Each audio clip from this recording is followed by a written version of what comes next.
Wiersbe skryf iewerste alle mense weerstand teen informasie en teen leer. Dan kan jy dink hoe was jy op die universiteit al sekere dosente, klasse en examens. Dit kan jy dat kinders hê. Wil nie skool toe gaan nie, wil nie eintlik altyd leer nie, jy weet, hier en daar het jy 'n uitsonderlike vriend wat nie kan wag om te swat en eksamens te skryf nie. Nou sê hulle, as jy daai weerstand het, is daar nog allerlei tegnieke om bietjie jou gehoor in jou hand te kry en te kry dat ons mekaar lekker kan connect en kan aanklank vind by mekaar. Spurgeon was lief om 'n grappie te vertel. Ek kom een keer in 'n gemeente en ek leer die koster ken. En hy sê vir my, ek vra vir hom, wat dink jy al snaakse goed in die kerk ontdek? Na die tyd, as mense nou huis toe gaan, hy sê so op te ver, en sit met knoppe in. Hy sê maar, daar's 'n adres op en hy bel die tannie, nog, hy is skrikkelik bly. Sy kom haal haar koevert en hy sê vir my, net vir interessantheid, wat is in die koevert? Sy sê, sy oom se valspanne. Hulle het dit nou gestuur met die pos. Hy sê, nou, wat maak dit in die kerk? Sy sê, nee man, sy het skaaphout by die huis. En hy wil nie kerk te kom nie, en as die talle daar gelos het, dan het hy die skaaphout opgeëet. Daar is hy. Ons is informeel, ons is interaktief, ons is nie hier vir akademie nie, ons is nie hier vir belangrikheid nie. Dis van die goed wat ons moet afleer, in te kontekstualiseer in die nuwe wêreld waarin ons is, in beweging, moet 'n ou van jou troon afklim. Daar sekere goed los jy vir die universiteit en vir die klas, Pierre. Maar as jy met mense praat wie se breine moeg is en wat wiele wat amper getref het, dan is 'n ou eenvoudig. En jy probeer jouself inleef dat julle wat hier sit is belangriker as wat ek en Pierre is. En daarom is daar nie titels en sulke goed nie. Pierre, hoekom is ons hier? Hoekom is jy hier? Hoe het jy nou van, ek leer om jy ook eintlik nog maar beter ken, dis nou ons 9de een, wat ons saam is, maar hoekom is jy vanuit Grieks? Dis regtig verskriklik lekker om hier te wees en mense, die wêreld is net ongelooflik klein. Ek en Gerard de Lange was kollegas op Glencoe, baie lank gelede. Mike, ek gaan nie vandag op hom pik nie. Hy was my maal as 'n predikant in Mashara dorp en hulle praat nog vandag oor hom. Met baie lof oor sy prediking, hulle laat my sleg voel. Mike, dankie vir dit. Maar dan, Jami was 'n jaar na my, voor my, op RAI. Onthou jy, Jami? Nee.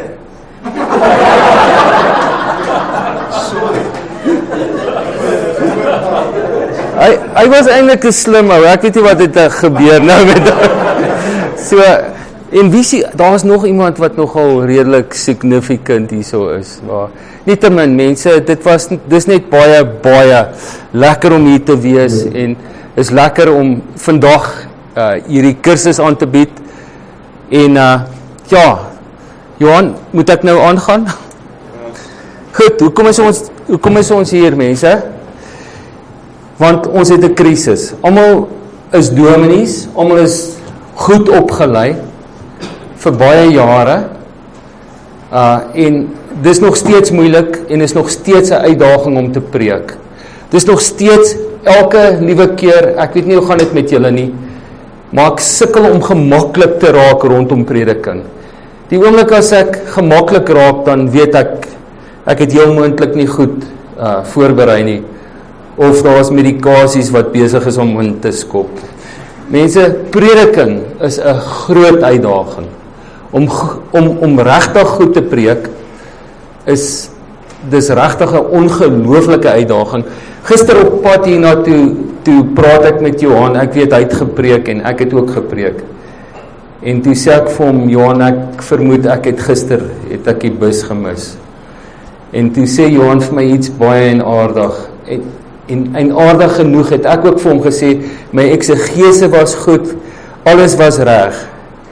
Maar daai preek het net body gehad, hy het nie soul gehad nie. En dit is nogal belangrik. Ek dink ons gaan in hierdie paar dae leer om ook nie net eksegese te doen, om dit nie net korrek te doen nie, maar ook om soul daarby te gee. Die ander persoon wat ek nie nou oor gepraat is Jakobus.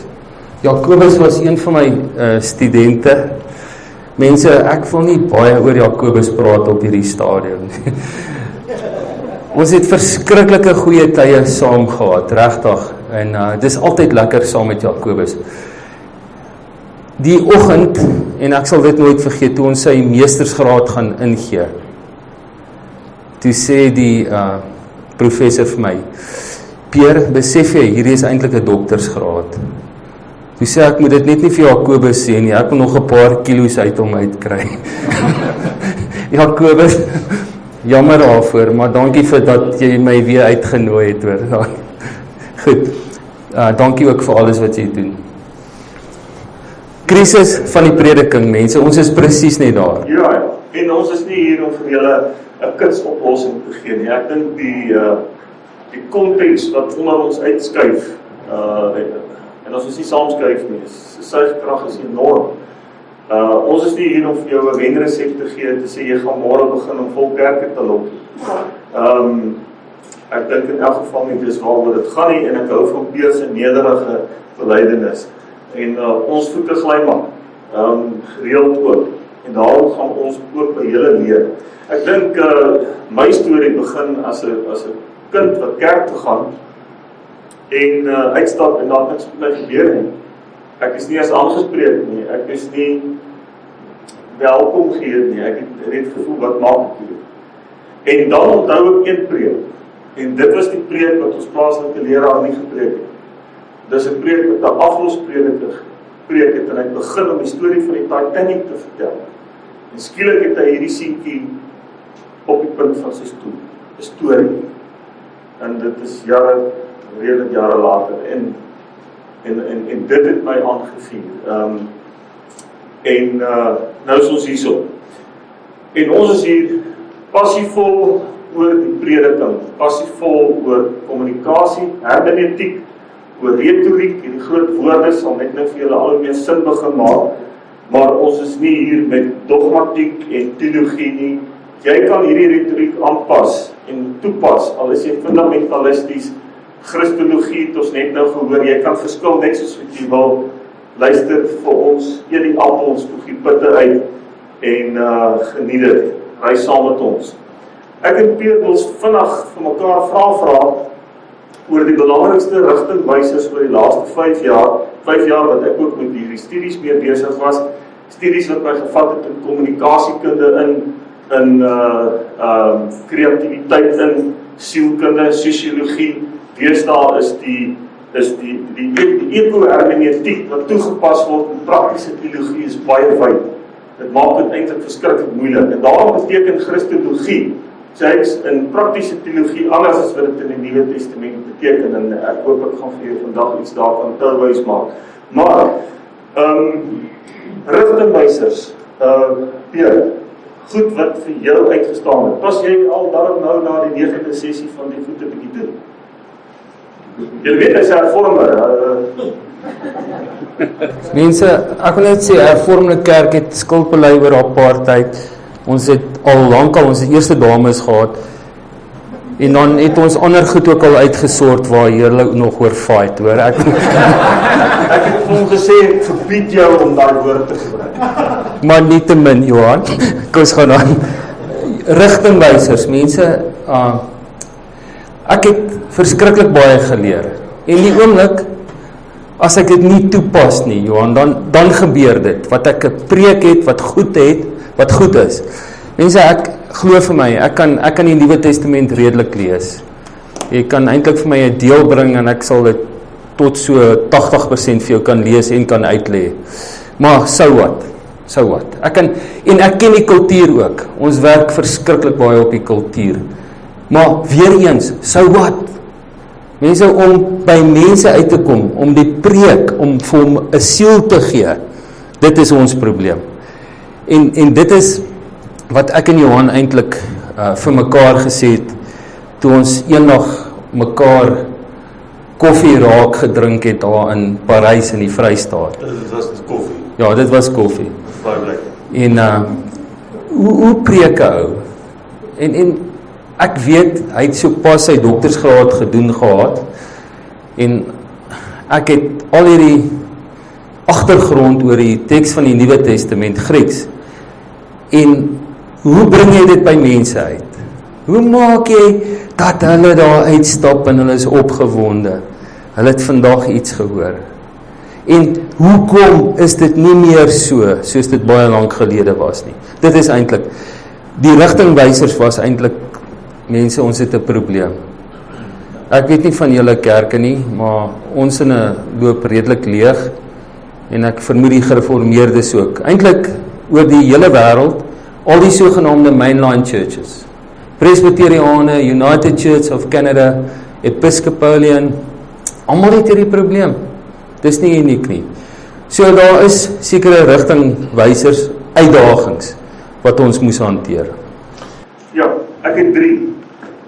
Na alles kan ek vir julle inleidend 3 goed gee wat my getref het, Pierre. Die eerste ene is informasie is nie dieselfde as kommunikasie.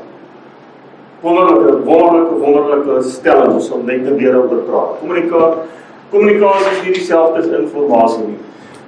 Die tweede ene is 'n woord, gehoor-georiënteerde retoriek. Ek het niks daarvan geweet nie. En om saam met dit uit te vind dat die mens wat in jou gehoor sit en moeite gedoen het om op te staan vir Sondagoggend is belangriker as wie jy is. Dis nie oor jou nie. Dis nie oor jou kennis nie.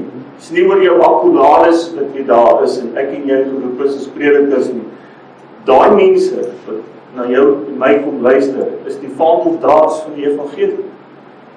En ons moet in hulle wêreld inkom, ons moet in hulle siele inkom, ons moet in hulle breine inkom. En hierdie ouens se breine is oorwegend paap.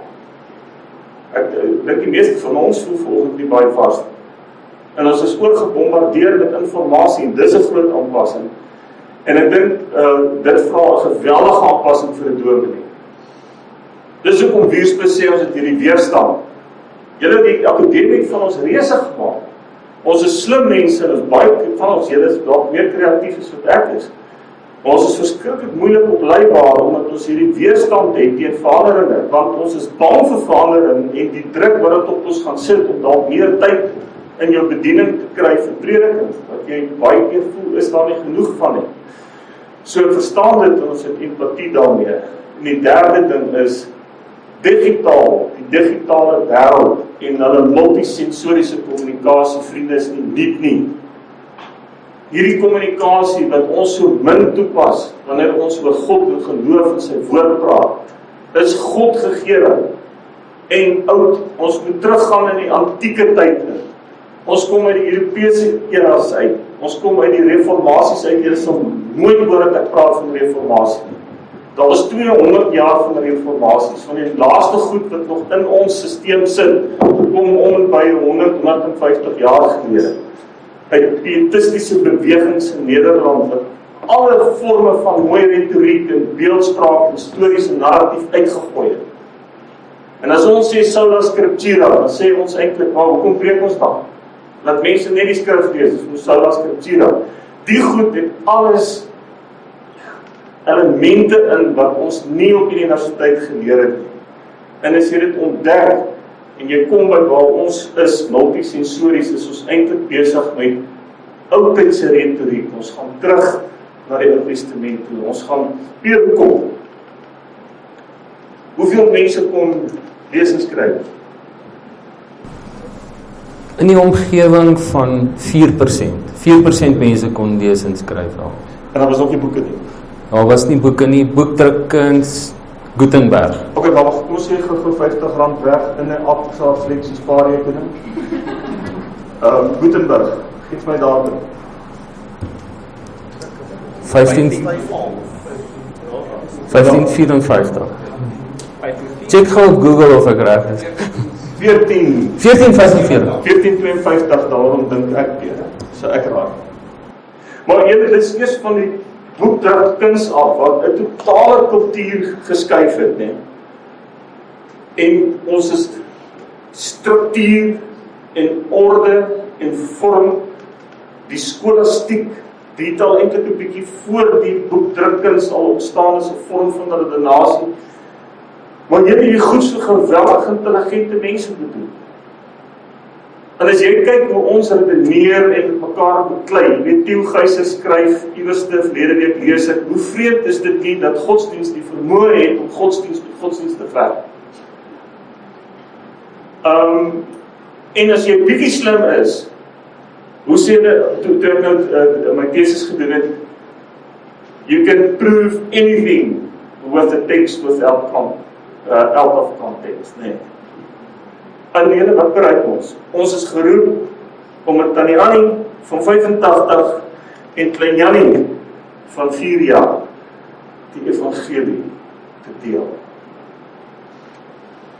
En op 'n manier moet ons begin terug snap wat Pierre hier gesê het, 4% geletterdheid. En multisensories is 'n godgegewe kommunikasie medium wat digitaal herontdek het en wat herleef het, niks iets uitgedink het, behalwe die elektroniese komponentjie. Hulle sê in 'n selfoon is meer intelligensies wat in die Apollo-ruimte betuig was. Is meer intelligensie in hierdie ding as wat in die Apollo-ruimte betuig was. Ons sal net 'n bietjie meer daaroor sê en uitbrei.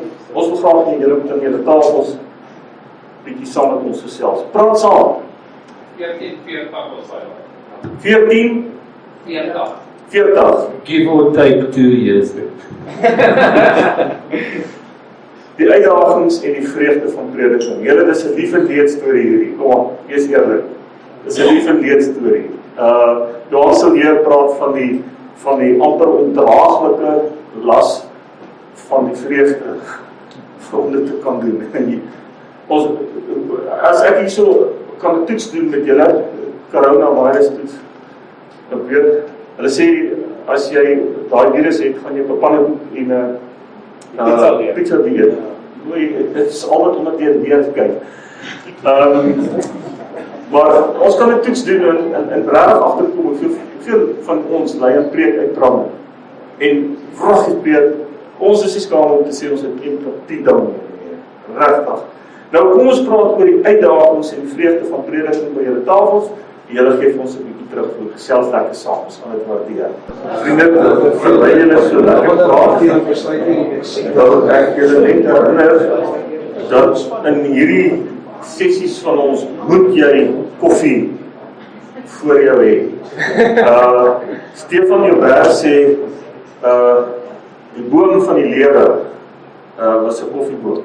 En as almal met een van daai boom gaan pluk en eet, then we would have all lived happily ever after.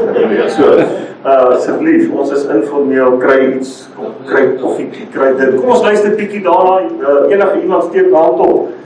Wat het jy gehoor is 'n groot vreugde, maar wat is terselfdertyd ook 'n groot spanning, 'n las?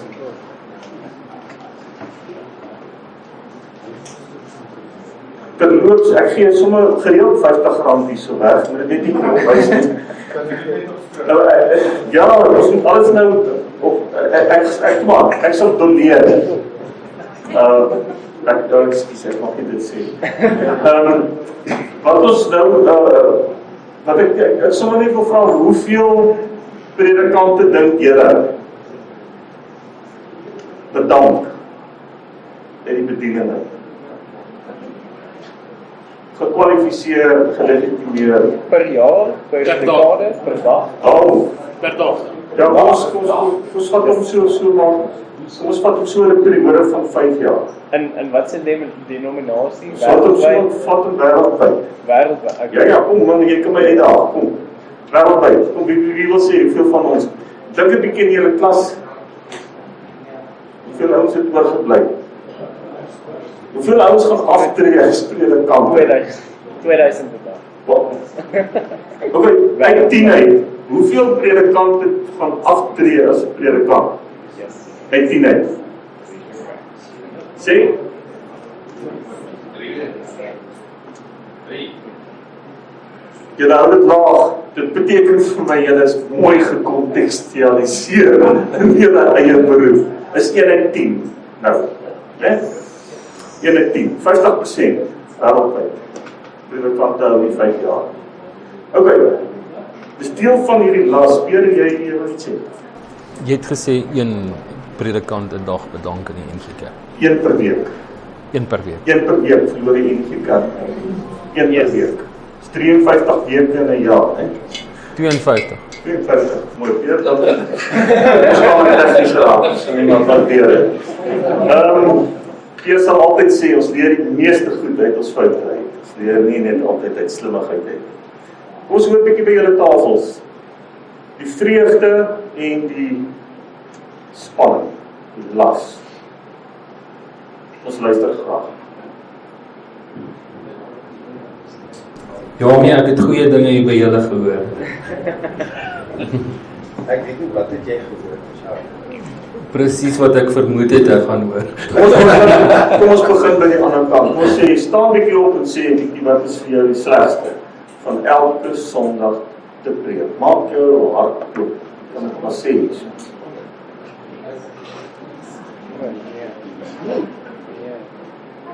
Nee, Dank u man. Dit is ook nie so bang om te praat. Dit is by ons en ook nog goed uitgekom, maar ek dink vir alle die woord van dit wat ons vorentoe moet doen. Die belangrikste en die eerste ding wat op tafel gesit is dat die hoeveelheid tyd wat jy tot jou beskikking het, bepaal gewoonlik vir jou kreatiwiteit opneem. So hoe minder tyd jy het om jou preek voor te berei, hoe minder word jou kreatiwiteit afdruk in jou preek. En dan ook die diversiteit van jou sit in ons gemeente, dat jy 'n sekere ouderdomsgroep het, en dan probeer om iets vir almal te probeer incorporeer. Dit verleer ouderdomsgroep as Interessant dat die redes waarom predikante bedank is oor die onbillike eise wat aan een mens gestel word. En ek hou van one-liners. Ek sê vir Pierre, ons moet nou so dingetjies skryf oor one-liners. Een van ons teoloë sê, geen mens kan vir almal alles wees. Geen mens kan vir almal alles wees. En dit word baie keer van ons verwag. So daar sê, dit is die druk, die bediening wat druk plaas op jou studeerkamer. Ek wil dit nog nie aansluit. Ek dink vir my persoonlik is een van die goedes wat my bediening plaas, wanneer ek predikant is maar nou ja, ek weet ons leer nog nie allemaal dieselfde nie, maar ek het geleer by my Ou Testament Prof dat die Eredienste is die hartklop van die gemeente. En dit is vir my altyd sleg gewees en is nog steeds dat die gemeente nie snap hoe belangrik die Eredienste is. En daarom al die eise dat dit vir jou dink en voel, maar ek wil, dis my belangrik om my Eredienste te beplan, maar vir my is om te preek nie net my stukkie wat ek sê, maar die totale liturgie, wat alles ook moet praat. En om daarom is dit beplan van tyd, en vir my is dit nodig tyd, en die gemeente besef dit. Hulle wil hê, jy moet jou mes en tang vat, want jy moet gaan vleis werk, en hulle wil hê, jy moet Saterdag aan met die bazaar se biertent nog kuier tot morgen 4 toe, maar jy moet op die kansel gaan staan, terwyl hulle nie hoef. Jacks in die kerk het nie biertuine nie, hy volgende kerk het biertuine.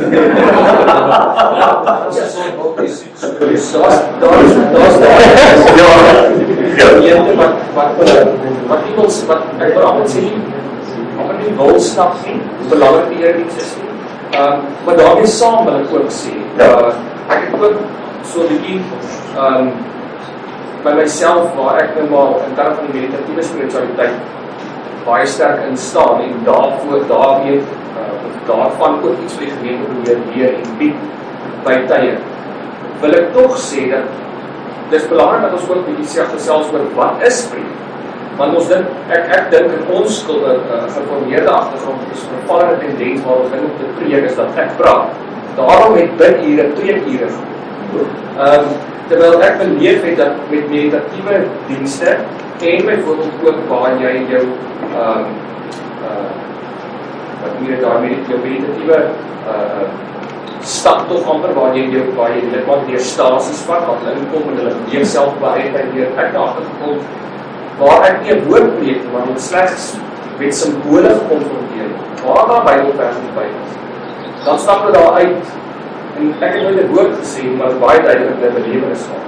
Ek dink ons spreek ons mense dood, want ons verstaan, ons dink preek is ek moet jou verstaan. Ek en Pierre, ons wil jou nie te veel uitlig nie. Jy het gehoor waaroor gaan het, jy het gehoor georiënteerde retoriek, maar ons wil hande klap. Ek dink Pierre, ons wil graag hande klap vir wat hier gebeur het, en dit is dat ouderlinge vir 'n slag hierdie goed begin bywoon. Lidmate, ons optimize onsself die hele tyd met VBO, en ons gemeentes het 'n bepaalde behoefte, hulle weet nie met te verhoor nie, en wat die meeste doen is hulle raak net weg, bly weg, kom nie meer Eredienste toe nie. En ons mis mekaar, maar in 'n sekere sin kort ons gehoor ook 'n bietjie opleiding. Hulle het agtergebly, want ons dink hulle is net daar, so studente wat moet sit en ontvang. Informasie op informasie op informasie op informasie op informasie.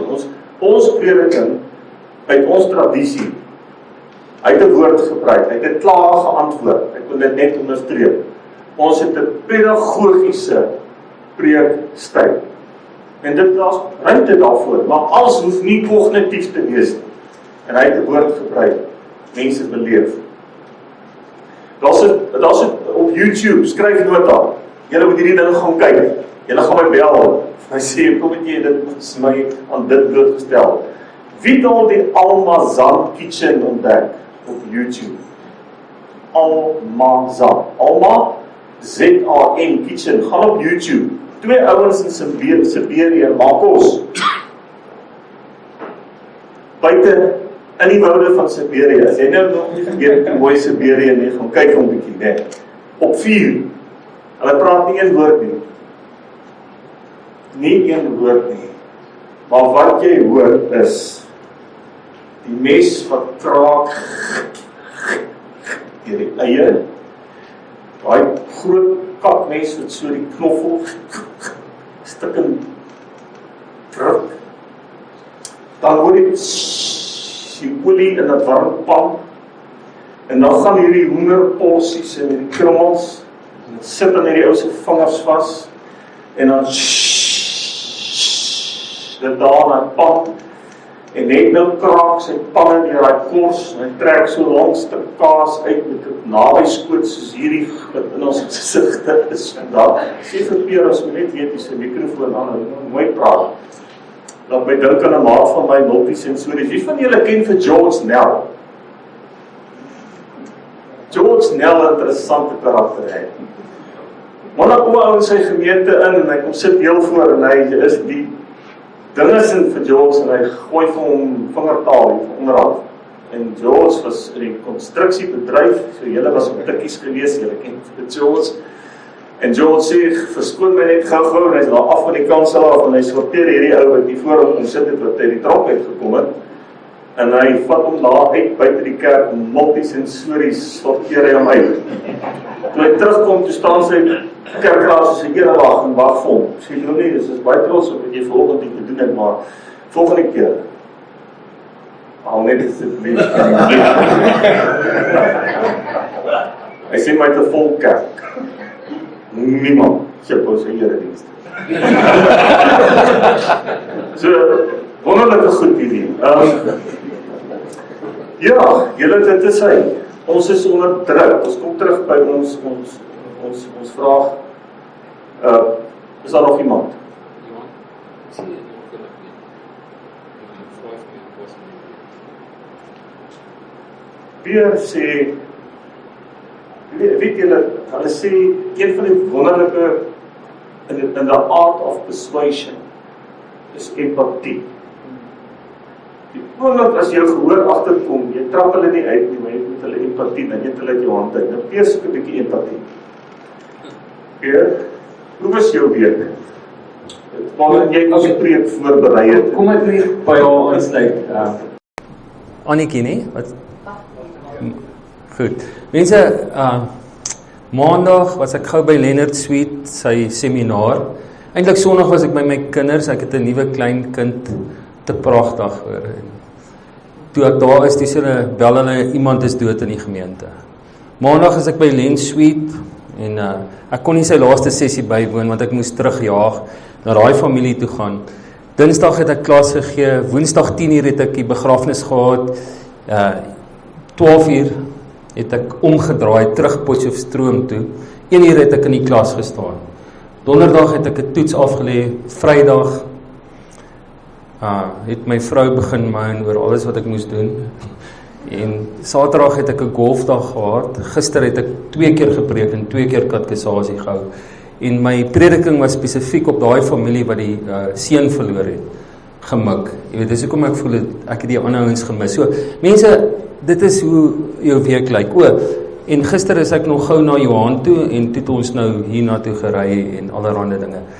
Ek weet nie hoe julle weke lyk nie. Ek vermoed, ek is nie die uitsondering nie. Ek dink julle almal is verskriklik besig, en jy wil so graag by jou lidmate uitkom, en jy weet, daai tannie is hartseer, en jy wil so graag eintlik 'n goeie preek hê, en daai kreatiwiteit, hoe spel mens kreatiwiteit? Met 'n lang ei. Met 'n lang ei.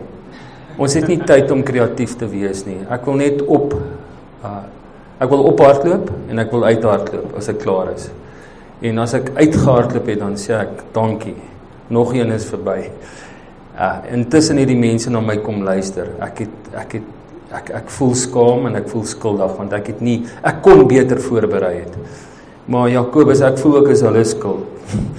Altyd ander mense se skuld dat ek nie beter voorberei is nie. Mense, maar ek dink Jamie het nogal iets gesê. Tyd. Mense, ons het nie tyd nie. Ons kan net nie daarby uitkom nie. En hoekom? Ek weet nie hoe gaan dit in julle kerke nie, maar jy moet 'n salaris verdien.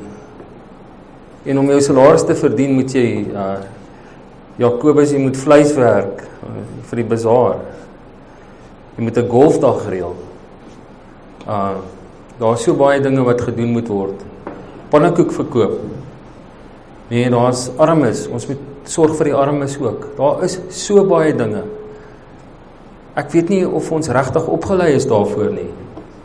Maar nietemin tyd. Tyd is time is of the essence. Goed, kom ons kyk 'n bietjie aan. Snaaks dat ek nou nog nie by van julle gehoor het nie, maar seker daarvan, julle het ook daaroor gepraat. Ons bly kommunikeer met dieselfde gehoor, né?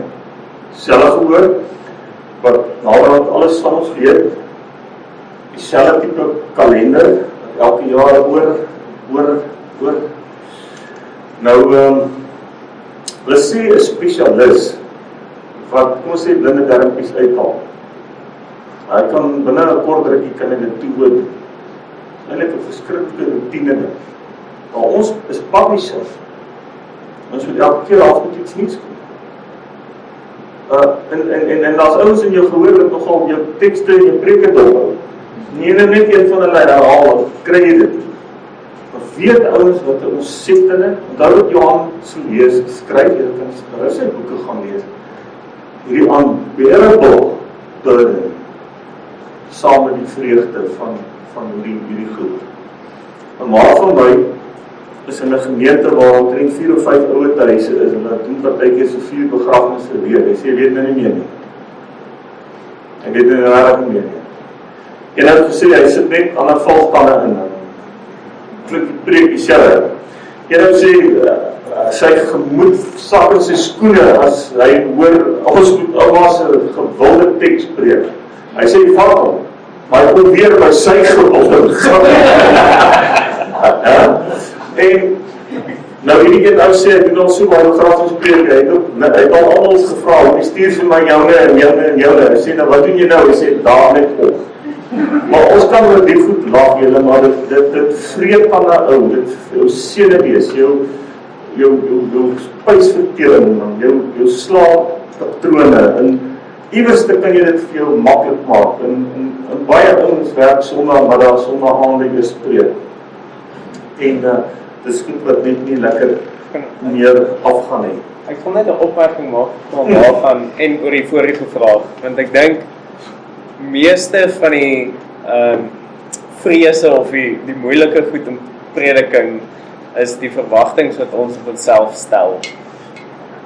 Dat jy verwag van jouself om elke keer 'n nuwe begrafnispreek te skryf, want as jy nie doen nie, dan voel jy lui. Jy dink ander mense gaan 'n klomp goed van jou dink, maar minimaal ek dink hulle gee so baie om nie.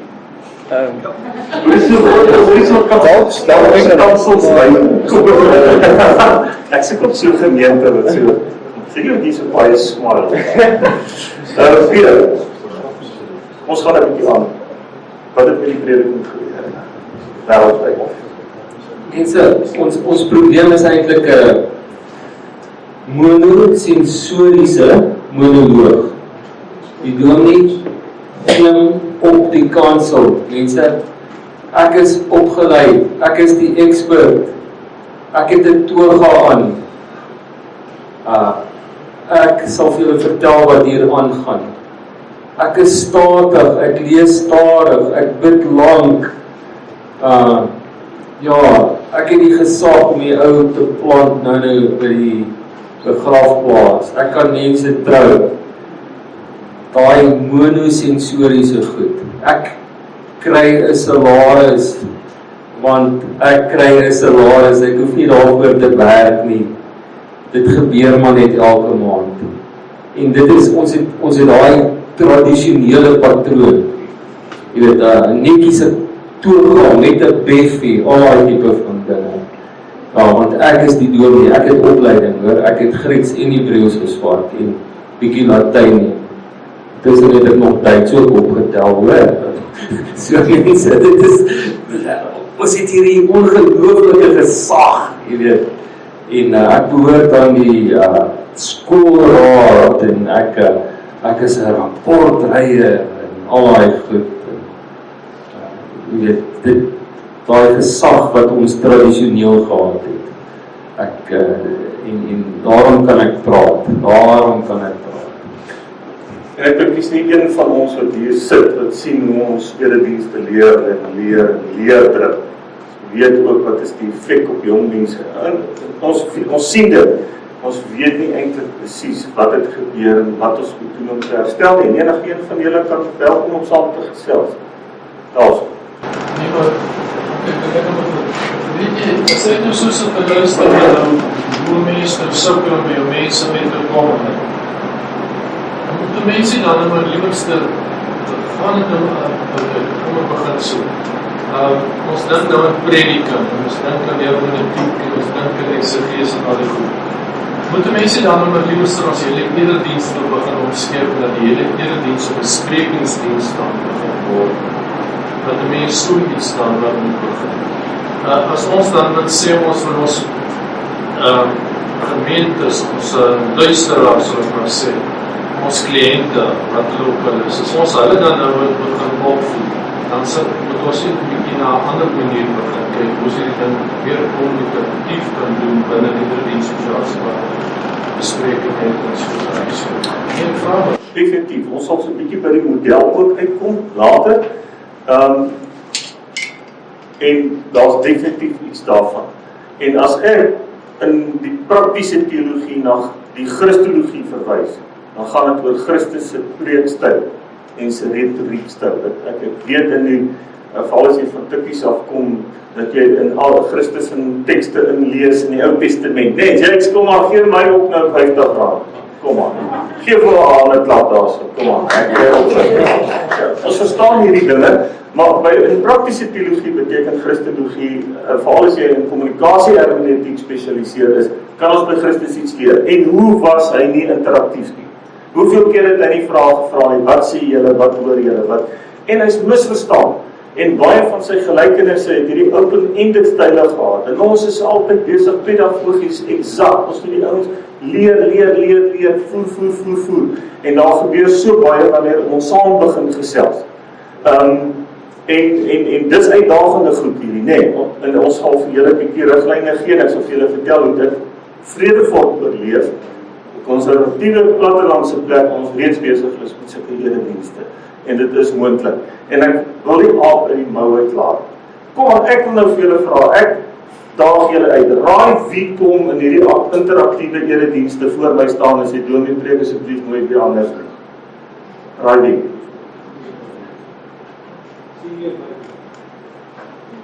Die oom en die tannie oor 80. Jy kan nie hondervis kry. Maar ons gaan net daarby kom. Pierre, hierdie vraag wat het met eredienste gebeur is 'n vraag wat het met die wêreld om ons gebeur. Die wêreld het radikaal geskuif. Ons is nie meer in 'n wêreld van monologiese lang redevoering nie. Ons is in die digitale wêreld.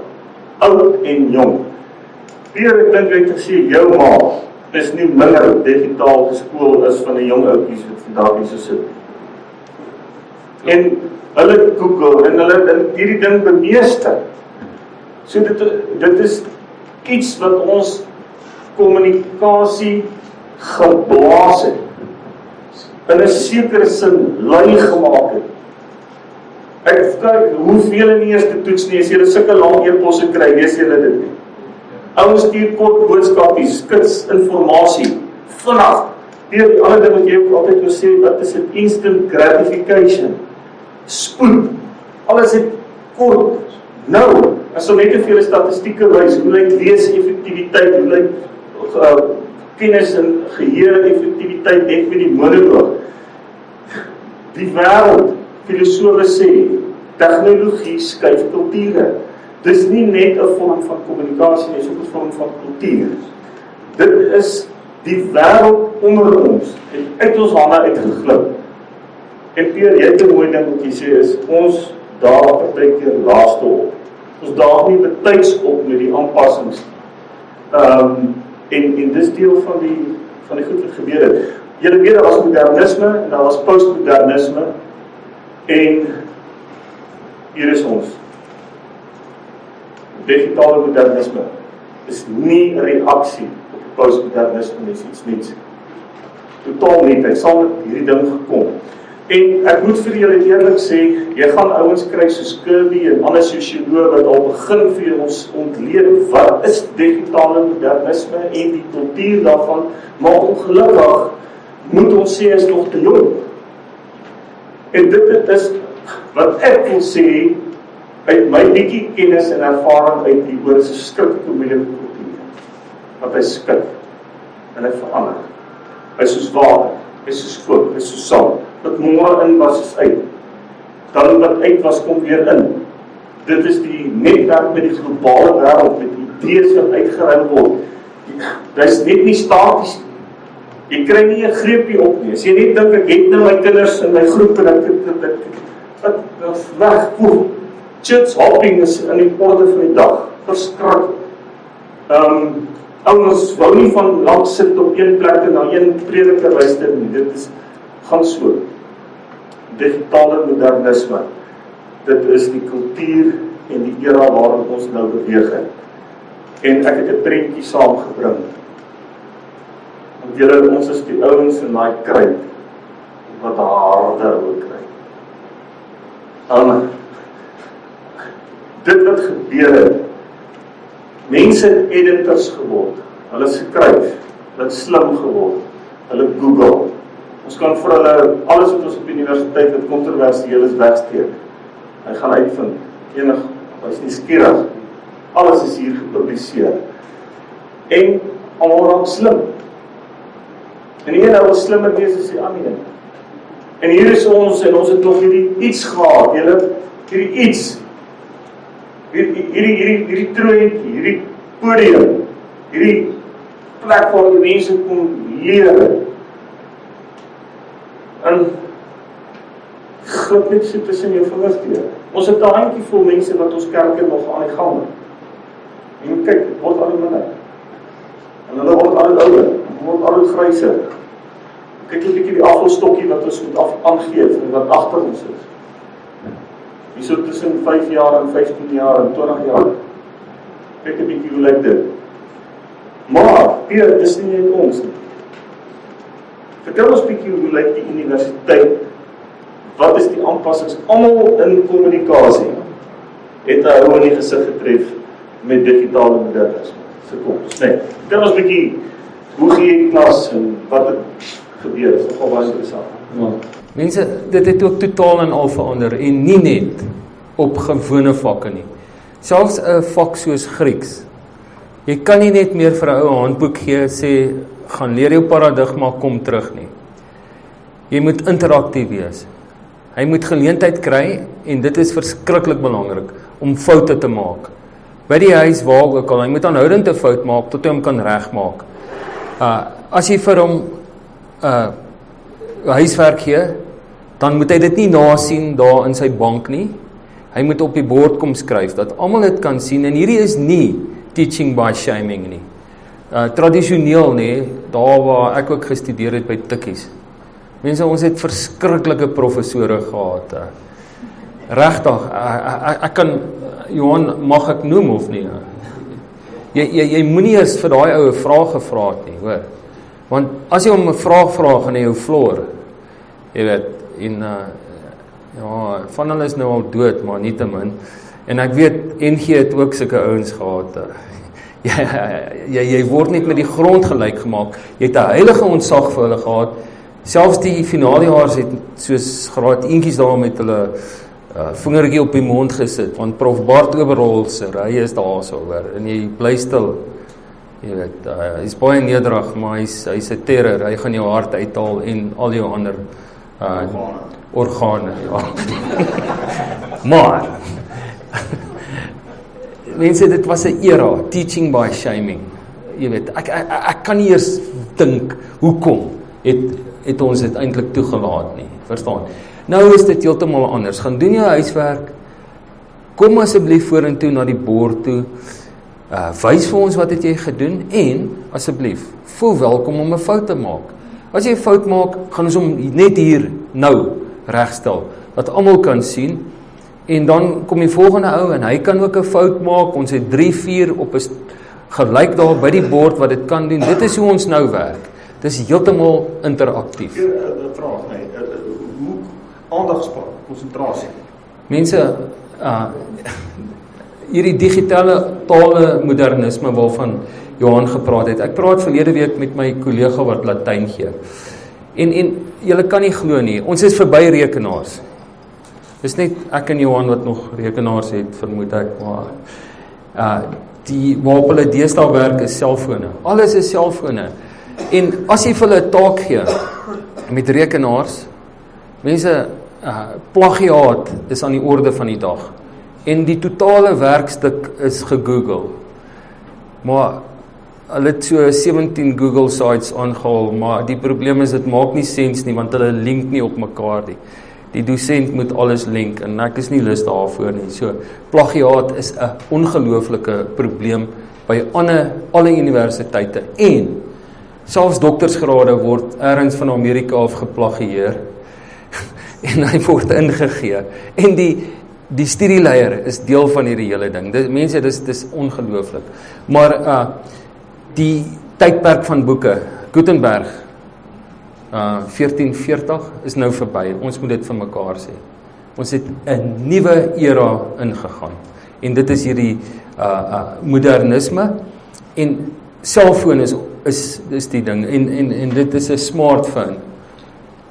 Ja, daar's meer selfone as mense op hierdie aarde. Mense. Dit is so 2 weke gelede of 2 maande gelede was dit in die dagkoerante. Mense, so ons is getref hierdeur. My ma's 84 en sy speel Angry Birds. Ek weet nie wat dit is nie. Julle, kom ons gaan gou van tafel na tafel en dan haal julle vir my multisensories, die sintuie wat hierdie foon kan deurgee. Kom ons begin heel eerste. Wat is die belangrikste sintuig wat saam met hierdie foon kom? visueel. Ons het hom visueel klaar afgehandel volgende.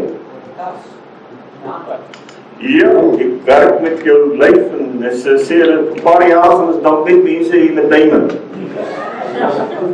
Goed. Hierdie. Is audio, ja, maar ook nie 'n spraak soseer nie, maar wat is die ander vorm van spraak? Audio. Musiek. Klank. Klank. Weet julle dat in die filmwese, as jy nou gaan filmatografie studeer, is die klank en die beeld 50-50%. Net so belangrik. Ek het daar Titanic. Hy skip wat vaar met die musiek. En op die ouene kan ek omtrent geen dialoog onthou van Titanic behalwe it's going to sink, I can promise you, soos it's made of iron. Maar Leonardo DiCaprio en wie is die kyk R50 daarin en ons kan nie al die dialoog gaan onthou nie, maar as mense maar 20 keer oor gesien het, hoekom gaan kyk ons daai film? Dis nog 'n ding wat kom, 'n sintuig, kom, saam met hierdie. Waar? Nog? Julle nou, ons het 'n visueel, ons het klank.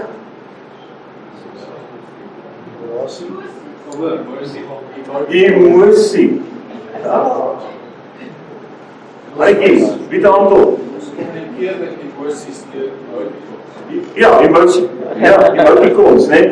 Maar nou weer wat van smaak?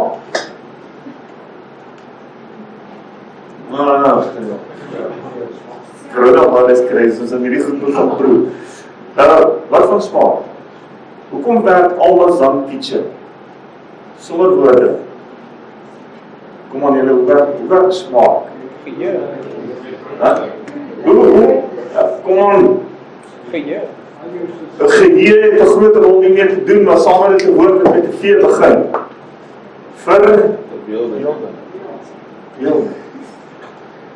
Ek daag julle uit, gaan kyk almal aan kitchen. Ek gaan julle my nommer is op hierdie blaai, hierdie advertensies wat is op die tafel gesit het. Dan sê jy vir my, jy sê 5 minute in almal aan kitchen en dan bevind jy jou waar.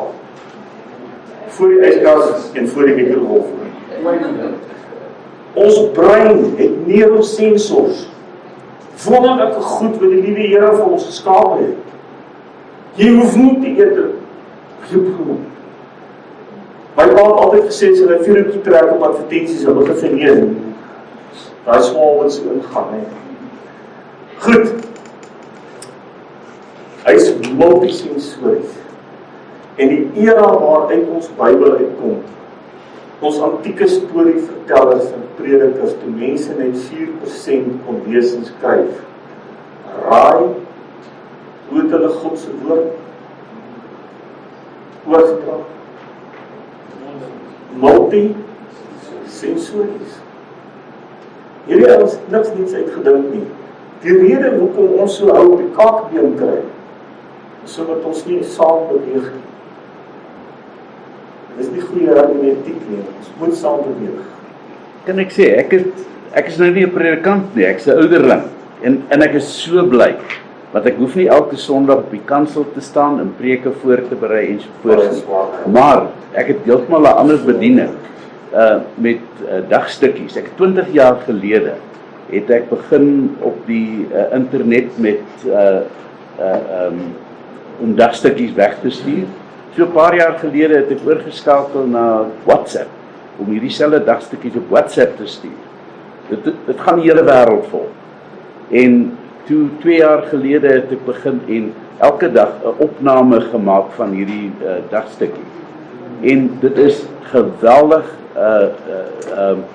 gewild onder mense. As hy daai dag nie sy dagstukkie kry nie, as hy hom nie kan luister nie, dan wel hy my hoor, waar is my dagstukkie vandag? Ek gaan nou so 'n bietjie vinnig beweeg, ek hou die tyd dop. Ek wil hê julle moet kyk na hierdie skyfies. Ons gaan nou 'n bietjie statistieke deurgee, julle is welkom om notas te neem. Die foto hier agter my is waar die paus die volk toespreek. Die boonste foto 2005 geneem, die tweede foto 2013 geneem, dieselfde plek. Dit is asemrowing. En wie julle as ons as kerk dan nou hierdie ding uitgedink het, ons almal aftreepakkette gehad. Pierre het dit reeds genoem, meer selfone en gebruik as mense op aarde, maar dit gaan nie net oor kommunikasie, dit gaan ook oor kultuur. Digitale modernisme is 'n kultuur. Wie van julle wil net twee goed uitlig? Wat dink julle is eienskappe van hierdie digitale kultuur?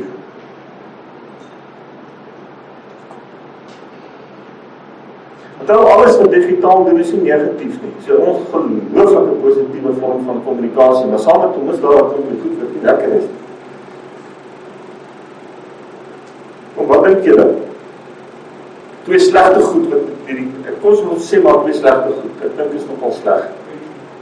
First part is connected, die teenoorgestel is disconnected.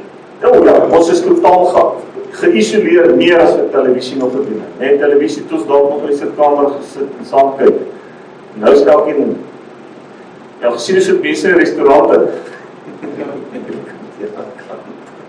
Goed. En jong mense gesels met mekaar om 'n tafel. Ja. Deur teks. Ja, tasbare goed is besig om te verdwyn. Maar wat baie sleg is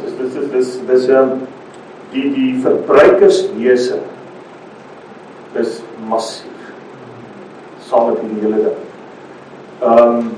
En dis 'n post-Christelike kultuur. En stel nie meer belang in kerk. Dit is van die goed, ons kan later weer daaroor praat. Digitaal is in alles wat kerk is. Kerktaal is net 'n metafoor, hoor. Die gebou, die toring, die kansel, die binnekant van 'n kerk. Wat is dit? Die kerk se binnekant is soos 'n lesingssaal. Jy sit in rye en daar's een ou wat praat en die res moet luister, of is soos 'n hof, selfde ding. Ja. Hof lyk ook nogal so. Ja, die hofouens het ook togas aan en spreek reg. Ja. Maar Pierre, wat sê jy? Die fout kom in wanneer jy begin wat sien. Jy sê dit altyd. Jy sien die? Ja. Mense, ek weet, paar van julle het ook bietjie gewerk in die Nuwe Testament en so aan. Die fout het ingekom toe die kerk geïnstitusionaliseer geraak het. As mens byvoorbeeld kyk na die gemeente in Romeine, as daar 'n groet is, dan is daar so 16 lidmate wat genoem word hier teen die einde. Maar die probleem het ingekom toe ons teen mekaar se agterkoppe begin vaskyk het. Toe ons in daai banke begin sit het en jy weet, en al hierdie weeshuise en en huise vir weduwees en ongehuwde moeders. Ek sê nie dis sleg nie, maar ons het so institusioneel geword. Ons het mekaar langs die pad verloor. En dan breek 'n klomp weg en dan kry ons seer. Verstaan? Dit is die ouens het probleme met die instituut. As ek Pierre, ek hardloop vandag, dis 'n kultuur, me, myself and I, massief. Pierre gevra hoekom ek haal dit klere lugballon, want dis 'n kultuur van pelgrims. Ons is setlaars. Die kerk wil setlaar wees, hy wil die lidmate bou, daar kan jy betrokke raak, jy kan jy talente beoefen, maar wat gebeur met 'n ou wat church hopping doen? Hy gaan sit nergens soos 'n posduif nie, hy bly vlieg. Hy maak eintlik geen verskil nie, want dit gaan oor me, myself en I, soos 'n winkelsentrum. Ek soek daai tweede kerk, ek soek daai een. Dis hoekom die gebruikerswese is massief in die kultuur. En setlaars versus pelgrims, ons sien dit baie daar in die stad, daar by Mosaïek, NG of gereformeerd Linden en NG Brate Vrede. Dis vrek interessant mense. Ek weet nie of dit in Natal ook so is nie, maar hulle sê reguit, ons kerk het 'n baie groot voordeel, maar het ook 'n groot agterdeel. Ons gaan baie vinnig daarin en hulle is weer uit daar. So, hulle is nie pilgrims nie, hulle is pilgrims, hulle settle nie. Julle kan gerus op YouTube gaan kyk na 'n gereformeerde teoloog in Amerika, sy naam is Sky. Yefanti. Dis eintlik 'n Indiese van Sky Yefanti wat navorsing doen oor die millennium generasie meer, maar ook waar is ons nou, ook oor die verbruikerswese binne die kerk, waar wonderlik om sy goed te gaan kyk, en hy het vasgestel dat tot en met 1977 het ons nogal absolute geloof en vertroue in instituute gehad, of dit 'n bank was. Wie van julle se ouers kom aan, wat is die bank? Die hoofbank in Suid-Afrika moes daar bank, dat was nie 'n ander bank nie. Kom aan, pragtig. Julle in een politieke party. En een kerk. Nou moet jy weer ekskuus. Die blou bulle. Die blou bulle. Julle die instituut. En van daar af begin dinge gebeur in 'n wêreld wat begin skuif. En julle kan by julleself gaan begin dink, hoe mense hulle vertroue in instituute verloor. Kom, ons hoef nie daaroor uit te brei nie. En kyk waar ons nou. Hierdie kultuur, digitale modernisme, is absoluut anti-instituut. Want ek weet nou hoe voel dit om power te hê. Ek hoef nie meer onder die gesag van die en daai te wees nie, ek weet dit. Alle kennis, Google, alles het hierdie sê, dan Google is my best friend. En het selfs so ver gegaan, dames vergeet my, sê my vrou se bynaam is Google, sy nou sê hierdie sê. Dit is die mag wat na mense toe gegaan het. Kom het ek iemand anders nodig. En terselfdertyd is ek in elk geval mal oor kortpaaie en kitsinformasie. Hoe moet ek so lank swat, net Pierre? Soveel jare buig agter boeke en kennis en dit. Ja, ek kan alles weet wat ek wil weet, kan ek hier kry. Selfs dit wat ek nie veronderstel was om te weet. Ek wil vir julle 'n paar interessante goed wys wat navorsing in onthou net. Die goed is jong, dit is nie te sê dit is 100% waar nie. Ons kan teruggaan en ons kan sê, daar het die modernisme begin, daar het die renaissance begin, hier het die postmodernisme begin, omdat byna na die Tweede Wêreldoorlog as 'n reaksie op die ideologie wat saam met modernisme gekom het, maar nou sê ons in navorsing is, hierdie ding het mense se breinfunksies verander. Selfs breinfunksies werk anders. Gesagstrukture het verander.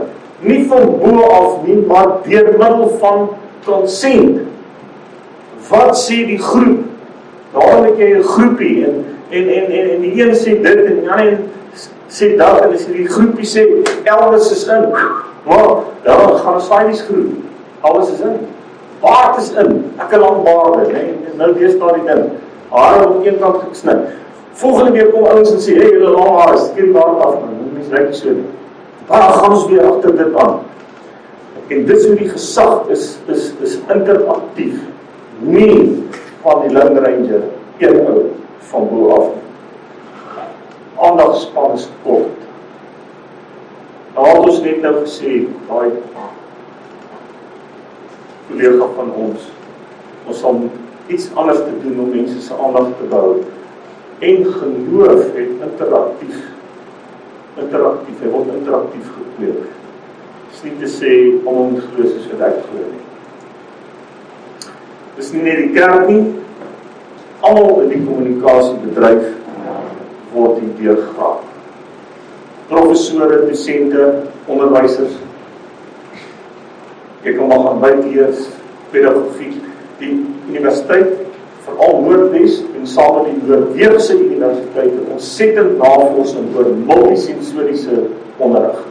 En waar sit hulle nou hierdie multisensories in? Weer prentjies, by wiskunde, wetenskap, formules, abstrakte goed, hulle mense, kom ek wys jou op brug, kom ek wys jou, hoe lyk 'n bom, se binnekant, nie net A, B, C, kwadraat, dit gedeel deur maal, verskriklike eenkantswortel goed.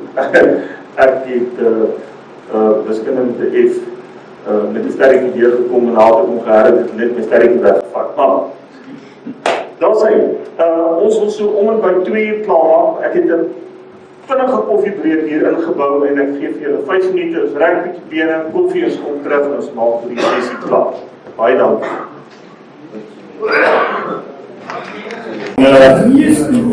Jy moet toch vir Alwyn Smal sê, ek stuur baie groete. En jy was Gerrit? Ja. Bota? Ja. Gerrit Bota, ons was saam gewees. Klasmaats. Baie lekker om julle weer te sien. Alwyn is in my gemeente. Ja, Alwyn. Ja, ek en Alwyn was tidig maats gewees. En ja, julle moet vir sê, ek stuur van baie groete. Goed.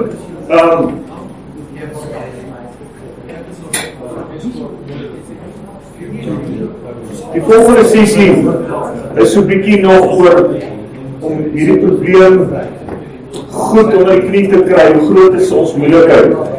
Ek het hier ingesit vir 'n praat saam, maar ons tyd is so bietjie beperk, so gaan so bietjie vinnig aanstoot.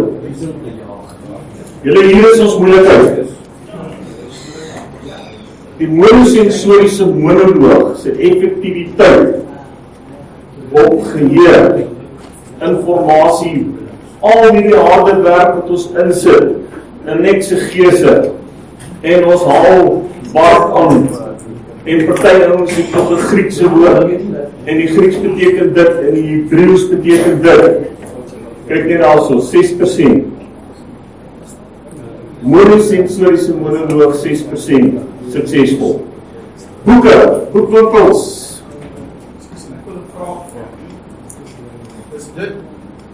Is dit in terme van gehoor? Ja. Wat divers is? Ja. Want as jy, soos ek op die oomblik, sit ek met 'n gemeente, waar ek verteenwoordig die gemiddelde ouderdom.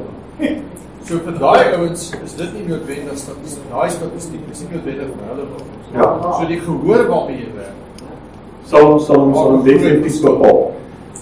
So daar is die maar soos wat jy tereg in die begin gesê het, is dat dit baie keer ouer mense wat reageer op die ervaring. Hulle het nie die ervaring, maar as hulle die ervaring deel, dan hou hulle meer. Dis definitief. So dit sal wel 'n rol speel, want daai statistiek is vir die diverse sale. Boeke lees. Jy het gesien hoeveel boekwinkeltjies maak toe. Ja, 14%, né? Hulle 14% van alle mense in die wêreld sal nog 'n boek per jaar deurlees. 14%. Ek begin vir julle statistieke wys. Moenie nou al reageer nie, hulle bou op die een op die een op die volgende. Dit kom uit ons kerkspieël uit. En die boonste grafiek, die blou ene, wys dat in 1981 was die NG Kerk se oggendbywoning, oggend, net 34%. Maar, wat is die verskil toe, met 34% en 34% vandag? En om een of ander rede, julle is dit nie agtergekom nie. Kyk, die Titanic was so groot, hy was nie agtergekom as in. Hy gaan sin. Ek kom ook nie agter as hy so baie is. En nou sien julle al by 2006, onthou die digitaal, regtig digitaal en selfoon, het hier om en by 1999 ingeskryf met selfone, wat 4 keer groter was as hierdie blok sjokolade. Maar dit is toe dit min of meer begin het, so saam met die millennium. En daar's in 2006 is hy nog steeds 33%. Pierre, hoeveel aanpassings is gemaak? Op preek retoriek van 81 af 2006. Ek weet nie, dalk in julle kerk, maar nie in my kerk. En op universiteit, ons het nou die dag het ons, hier is van julle wat nou die kweekskool uitkom. Hoeveel aanpassings in politiek al gemaak? Wys weer, staan, wat is dit? Wat sy sê nie, is presies selfde wat ons gehoor het op verskillende plekke van die kweekskole, onder andere van Vrystaat verhaal, hulle het nog minder geleer as dit. Kan 'n mens min 5 mense op 'n bus wees, Is dit? En Ek 'n vraag vra. yes. Kan ek van jou sjokolade kry? Kom sê vir wat man. Dit is so baie lekker. Goed, julle kom eens gou vir julle. Dit is groot moeilikheid. Julle daar is teoloë, ek Pierre sal dit ook ek so bly hy is by, want ek wil nie, hy wil ook nie agter die rug van sy werkgewer praat nie. Is die nou Suid-Afrikaanse statistiek? So die eerste Suid-Afrikaanse statistieke. En ek wil ook nie, maar daar is ouens, meer is niemand. Julle draai nie doekies om as dit kom by die impak van ons akademie. Ek dink Stefan de Berg het al so 'n bietjie daaroor gepraat, maar meer is niemand. En partykeer is ek ongewild genoeg net om dit op te raak. So ek wil nou nie eers 'n nice trap nie. Kom ons kyk dan nog aan 'n moeilikheid. Kerk bywoning van kinders. Stefan het 'n e-kerk begin 'n paar jaar gelede, 'n e-kerk navorsing gedoen saam met Bana Instituut van Amerika. Dis Suid-Afrikaanse statistieke. Kerkbywoning van kinders in hierdie land daal 45%. Na 45%. 25% skoolgaande jeug het al 'n opinie wat skrik vir niks deur te sê glo nie in kerk en in Christendom nie. Nou het gesê is 'n post-Christelike kultuur. Maar hier is die enetjie wat my wat doen. Goed, ja? Die het jy later gekom met die statistiek is daar op 'n grafsteen. Dit is nie iets so ek is ernstig hieroor. Hierdie ene is ons groot kommer. As jy ons gemeente se demografie statisties ontleed met ouderdomsgroepe 0 en 90 jaar hier, dan lyk dit soos 'n luislang wat 'n bok ingesluk het. Hier aan die einde is dit hierdie tuk struktuur. En dan word ons gemeentes is meestal oud, raak al ouer, en dan word die luisterlandspunt van sy sterk. En ons verloor om by 33.000 jong mense, en dit, ek is opgelei in Nieu-Seeland, in Switserland, Switserland as 'n kinderevangelis, en ek het baie mooi retoriek daar geleer ook om met kinders te werk. En ten spyte daarvan dat ek kinders voorkry en met hulle interaksie doen en al dinge, skoolvakansies. No, jy het net nou mooi gewys. No, 0%. En ouers laat toe. En ons moet een van die tyd hierdie afvalstokkie aangee. Len Sweet sê, vergeet carpe diem, dit kom by eeue lang gelede. Carpe tomorrow. En as ons nie gaan begin om te dink aan die môre van ons kerke nie, is hierdie grafsteen nie ver nie. Ons is besig om grafskrifte te skryf. Maar dit is kommerwekkend, en ek sal baie bly wees as julle vir my gesê, jy het net 100% jeugbywoning in vakansietyd. Kinders val oor hulle voete. Kom, deel dit met ons gaan nog sulke sessies hê. Wat sê dit van vrywillige kerkbywoning? Los ons, ek ook vraag.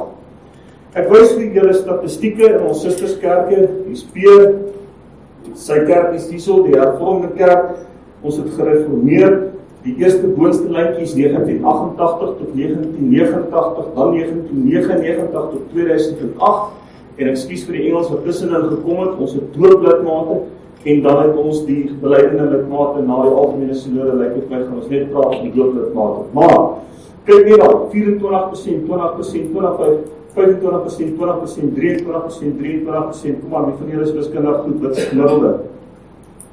Elke 10 jaar. Wat is die gemiddelde? 22%. Kyk dan die getalle onder, 199.000, plus nog 98.000, 27.000, 23.000, 16. Dis gewonder, ons verloor 'n predikant per week nie. En iewerste gaan dit ophou, want onthou, dis nie die enigste suigkrag wat ons lidmate tap nie. Daar's migrasie, emigrasie. Daar is steeds hopping. Daar's die nuwe kerke, die nuwe rigtingkerke wat opskiet en ons lidmate gaps. Nou gaan ons bietjie tot en met 2014. In die hervormde kerk Pierre lyk dit my nou gestagneer, maar ek weet nie waarmee veel meer oor nie. Julle die hervormde kerk in baie sinodale streke, beroep 'n predikant na ring toe, né? Julle weet eers daarvan, beroep hom nie na net een gemeente toe nie, want daar is nie. Daar's nie genoeg vir een, weet, en hy moet rondry, nie? Vredefort is een, ek dink as 13 hervormde lidmate oor in Vredefort. Die gereformeerde kerk bietjie opgestagneer afgekom, hierdie laaste ruk na 7,55%. Julle Mariense kerk, julle, wat? Ons het kort soos op die voorblad van die koerante, en is alles negatiewe publikasie. Daar's baie dinge wat met ons gebeur, maar kyk net daarso. Ons is wat kinders aan betref, 10,58% tot en met 2014, en dan ook 'n verdere daling van 18,40%. Waar gaan dit eindig? Waar gaan dit eindig? In die Vrystaatse Sinode is 60% van die Vrystaatse Sinode gemeentes nou kontrakposte. En reg deur die land wonder ek of daar 13% leraars is wat van bekostig om af te tree. Dis 'n paar van julle wat ek nog net gemaak het. Een net nou hierso lekker met my gespot en gesê, ons is nog in die generasie wat gaan moet vasbyt tot 77. Maar dit is nogal die goed wat regtig waar vir ons sê, hoe groot is ons moeilikheid. Ek hou van one-liners, oor die ene. Ons teologie, in baie opleiding, Grieks, Hebreëus, né, die goed wat jy doen, is feitelik foutloos. Ons het fenomenale kennis. Kommunikasie, hermeneutiek. En een of ander rede het ons nie, Pierre, wanneer die keer reflekteer dat al, waarom het ons met kommunikasie retoriek gedryf? Wel, ek dink die dinge het net te vinnig verander, Johan, en ek dink ons wou nog bykom, maar toe is hulle alweer weg, verstaan, en ons sukkel net, soos ek sê, ons is laat op die toneel. Dis verskriklik moeilik as jy laat op die toneel is om iets te doen. Maar Pierre, ek wil hê jy moet 'n bietjie verder teruggaan, na die Europese, die tradisies waaruit ons kom, ver, 500 jaar gelede. Wat ons terug? Wat het gebeur? Wat het op die voorgrond begin skuif en wat het na die agtergrond toe geskuif?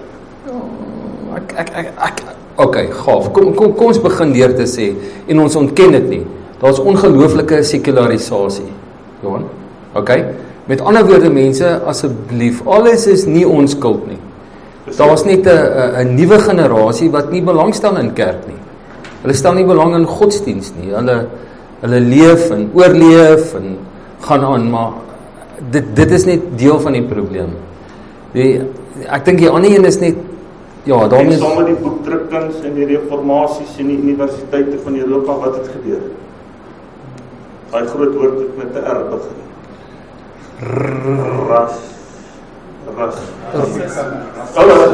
Rasioneel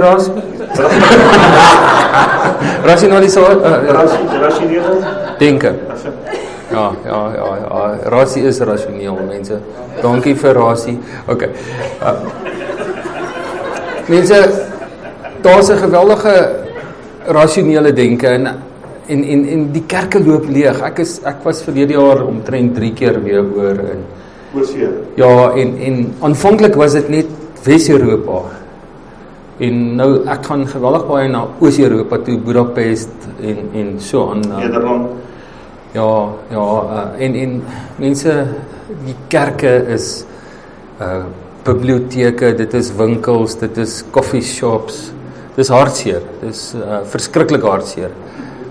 Jy weet, en ek dink daar's 'n spiritualiteit wat nie meer daar is nie, mense. Ons het daai spiritualiteit verloor. En dit is vir my so hartseer dat ons daai ongelooflike goeie tradisie wat ons het, en ek kan nie genoeg daaroor praat nie. Mense, hoekom preek jy? Jy preek om mense hoop te gee. Jy preek om mense te bemoedig, om hulle by te staan elke Sondag. Nou, dink nou, as dit nie meer daar is nie, as daai belangrike element van, jy weet, moed skep en bemoedig word en alles, as moraliteit, 'n behoor moraliteit van mense, jou gewete nog wakker te hou. ja, ek praat baie met my doktervader en dan sê ek vir hom, jy weet, dit gaan vir my oor 2 dinge. Nommer 1 gaan dit oor liefde en toe sê ek, dit gaan ook oor morele waardes.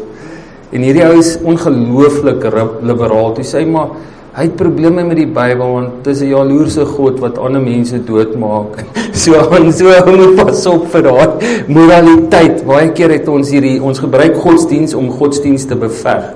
Verstaan? Met ander woorde, ek vra die vraag, hier is hy, where is the love? Waar is die liefde? Dis al wat ek wil weet. Ek vra dieselfde vraag as the Black Eyed Peas. Show me the love. Where is the love? Mense, is daar nog liefde? Is daar liefde by jou gemeente? Nee, werk ons mense uit, werk ons mense in, verwelkom ons hulle. Okay. Die van julle wat op tikkies geswat het, is seker ook bietjie geslaan met die historiese Jesus. Ek weet nie, wat het julle van die historiese Jesus geleer nie? Ek dink daar is veral 2 dinge. Nommer 1, hy was anti-autoritêr. Hy was nie in strukture nie. Hy het eintlik strukture aangevat. Fariseërs, Sadduseërs, skrifgeleerdes, al daai goed. Nommer 2, hy was inklusief. Hy was inklusief. Almal op die rand het hy verwelkom. Okay, so, ek vermoed die kerk het tog 'n toets gedop daar, Johan, in Europa en dalk in Suid-Afrika ook. Ons is ek dink die Duitsers in Natal het dit nogal, waar ek ook predikant was, die kerk word 'n culture club. Jy weet, ons kom by mekaar en eet ons sauerkraut en ons drink 'n paar biere en so aan. Maar mense, waar is die liefde? Die liefde sal my oortuig, niks anders nie. Wys my die liefde. Ek weet is om chocolates uit te gee, maar okay, kom ons gaan aan. Ek wil net weet waar kan ek nog chocolates kry? Ons sal voorsien. Ons sal voorsien. Die veld wat vir my opgegaan het in kommunikasie en hermeneutiek. En ons het een van ons seminare het 'n persoon wat op aftrede is na ons toe gekom en gesê, is 30 jaar te laat. Hoekom het ons nie die kommunikasiekunde en die praktiese teologie ingebring en ek weet dit is wat ons doen. En daar's soveel wonderlike goed wat ons in hierdie vakgebied kan leer, wat ons nie, wat onthou net wat ek in die begin gesê het. Informasie is nog nie kommunikasie. So ons het nie hierdie toerusting en vaardighede nie. Hierdie daar is wat ons ontsettende talent het om goeie storievertellers en baie goed te wees voor gehore. En jy kan nie dink die spanning wat dit op 'n mens sit, as jy weet ek sukkel, ek tref nie my gehoor nie. Jy tot ons jou gehoor dat jy toespreek, en meestal spreek ons meer deur banke toe. So skrikwekkende storie. Ek probeer, en nou moet jy nog vir NG mense vra om nader te sit. Dit is skrikwekkend. En in my visuele ruimte, wat ek so het, vrouens is weier as 'n man se. En hoe nog kyk, waar is die kinders agter die hoeke op wees om aan te jaag. Maar myne is net so, maar in my sfeer, waar ek moet preek Sondag, sit daar ten minste 9 mense in slaap. Waarvan jy nou mond net so hoog gemaak, agter die oor. En julle, ons kommunikasie hermeneutiek het iewers te agterweeg gebly, omdat in die reformatie het daar saam met die boekdrukkuns 'n ontsettende klem gekom dat geloof hoofsaaklike intellektuele, kognitiewe, rasionele ervaring is. Maar op daai punt wil ek vra, dan is dit wat jy daar wys.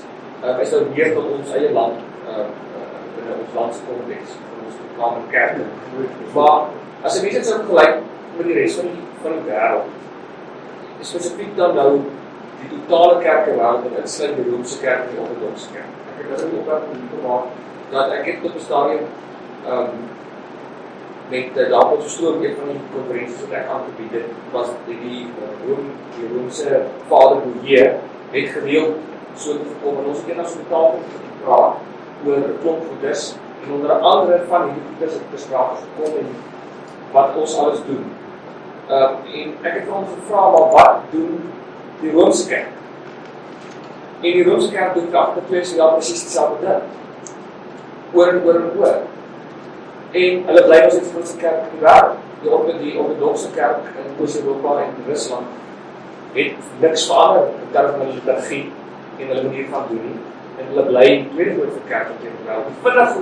Die vinnigste groeiende kerk sê hulle in die wêreld, dit is die Afrikaanse kerk. Wat ook 'n baie sterk vaste liturgiese patroon en predikingstyl en diensstyle liturgie wat hulle het. So, en die interessante is, ek het nou 'n bietjie ook te doen gekry met 'n baie groot groepie op Facebook en ander plekke met Romeinse millennials. En die Romeinse millennials verafskiet protestantse gesekulariseerde eredienste. So my vraag is, het ons as protestante nie meer die reformatie ergens die plot verloor en die liefde verloor, of een of ander groot idee, een of ander iets verloor, behalwe die oorbeklemming van die rasionele? Ek dink ons Achilleshiel is sola scriptura. Elke ou wat die Bybel lees, dink hy se dood. En stig sy eie kerk. Ek dink daar's baie goeie dinge in protestantisme, in terme van al hierdie wetenskap, goeders en so, maar ek dink dit is verselfde met ons Achilleshiel. Vader Pierre het die dag vir my gesê, julle protestante se fout is, julle vra te veel van mense wat hulle wil hê. Hulle weet nie wat hulle wil hê. In die Romeinse kerk word al gesê wat hulle wil hê. Ek weet, hoe vergelyk daar statistiek met die Romeinse kerk, Ortodokse kerk, die Afrikaanse kerk? Die afgelope ruk, dink ek, begin die Rooms-Katolieke kerk ook gebouw in Europa. Maar ek dink die mensebrein is nie regtig goed gemaak vir lesings nie. Feite op 'n geweldig gestruktureerde manier. Mensebrein is 'n storie. Mensebrein is gemaak vir 'n storie. Die een deel, en ons sal net by die model kom, deduktief na abduktief. Deduktief is, jy moet swat. Jy moet swat om jou deduktiewe kennis by mekaar te kry. Dit is nog steeds nie kommunikasie nie. En baie mense vat die deduktiewe kennis net so. En ek dink wat gebeur in ander geloofstradisies is, daar's baie ervaring. Jy weet, daar's van die kathedrale wat eeue geneem het om te bou. Ek dink aan my storieetjie van 'n ou met 'n voeltjie kerf boop bal vir maande lank en 'n ou het gekom en gestaan en sê, wie gaan dit sien? Sien niemand nie. Nie vir mense gemaak, dit het vir God gemaak. En as jy in die steek gaan en stap in die kathedrale en dan raak jy weg tussen kuns en metafore, simboliek met jou praat net weer. Maar wêreldwyd is die tendens van eredienste bywoning. En dat baie mense sê, nominaal is ek Rooms-Katoliek of wat ook al. Maar om eredienste te gaan bywoon is wêreldwyd wat julle gesien het. Selfs Suid-Afrika 33%. Sluit Amerika in, Metrokerk kom dit agter nie. Daar kan 4-5 mense op 'n Sondag hê, dis steeds 33%. So ja, maar daar is geloofsdenominasies wat baie meer simbolies en meer op die ervaring gerig is. Pierre, wat het jy gesien in Holland? Ek hoor wat Jakobus sê en interessant, die grootste Christelike groep is nog steeds die Katolieke. En maar die Katolieke is ook besig om weens sekularisasie te verloor. Die reformatoriese groep verloor ook. Die enigste godsdienstgroep wat groei is natuurlik Islam. Hulle is nou al meer as die Katolieke en die Protestante saam. Jy weet, maar wat Jakobus sê is nogal baie interessant en hy sal nou presies weet waarvan ek praat. Op 'n stadium het ons 'n Hongarië in Suid-Afrika gehad en hy's 'n Griekse ortodoks ou. En aanvanklik was hy 'n Katoliek, toe hy daar uit, toe hy bietjie hervorm, en toe word hy 'n Griekse orthodox. Toe sê ek vir hom, Geza, how did you become a Greek Orthodox? Toe sê hy vir my, die Katolieke is alright. Toe sê hy vir my, hervormde eredienste is verbeeldingloos. Hy sê hy wil in 'n erediens sit wat hy kan deelneem, hy's orthodox, hy wil chant. Dis wat Geza gesê het, ek weet nie of hy by was nie. Met ander woorde, hy was deel van die hele ding. Hy het regtig 'n deel aan hierdie erediens gehad. Dit was baie, baie interessant. En natuurlik, daar was baie simboliek wat ook met hom gepraat het. Maar nietemin, die Christendom is besig om nogal om te verloor op hierdie stadium. Pierre, ons is baie naby aan die afsluit van hierdie sessie. Vat ons 'n bietjie deur 50 handjies, wie's dit op die skerm? Einstein. Ag man, dit is regtig baie. Hier wat 'n bietjie deur Einstein se opmerkings. Ja, mense, Einstein, julle weet van Einstein, ongelooflike geleerde, baie eksentriek. Hy het natuurlik vergeet om kouse aan te trek. Ek sien baie van julle ook nie skoene aan nie, maar nietemin. En wat Einstein gesê het, en hy het gesê, logic can take you from A to B. Imagination can take you everywhere. Mense, die interessante is dat ons sit met hierdie ongelooflike breine wat ons het. Die liewe Here het vir jou 'n pakket gegee. Daar is nie nog iets in die diereryk wat die vermoë het wat jy het nie. Sapiens, mense, daai brein is ongelooflik. Vraag is, gebruik jy hom? Kreatiwiteit. Ek weet nie, Gerard, kan jy my dogtertjies onthou? Nie jy nie, jy het hulle nooit gesien nie. Gerard, daar in Glencoe? Okay, op 'n stadium het ek hulle blootgestel aan kreatiwiteit. Ek het byvoorbeeld hulle in die studeerkamer ingevat en vir hulle 'n paperklip gewys. Klein, tweeling en nog 'n ander ouer sussie. Geef my gou 30 gebruike vir hierdie paperklip. En aanvanklik het hulle gesukkel, maar hoe langer het hulle dit reg gekry. Mense, ek het vir hulle van oorsee af, van kleins af goede gebring wat hulle 'n sekere voorsprong gegee het. En waar hulle geëindig het, is ongelooflik. Ek skryf dit aan die ma toe, maar regtig, dit is ongelooflik. Jy weet, kreatiwiteit. Mense, wat doen jy met jou brein? Wat doen jy met dit wat die Here vir jou gegee het? En asseblief, dit is nie, hier kom die ding, bring my die ou tyding nie. Sorry, jy gaan moet nie dink. Kreatiwiteit is die grootste ding wat die Here vir ons gegee het.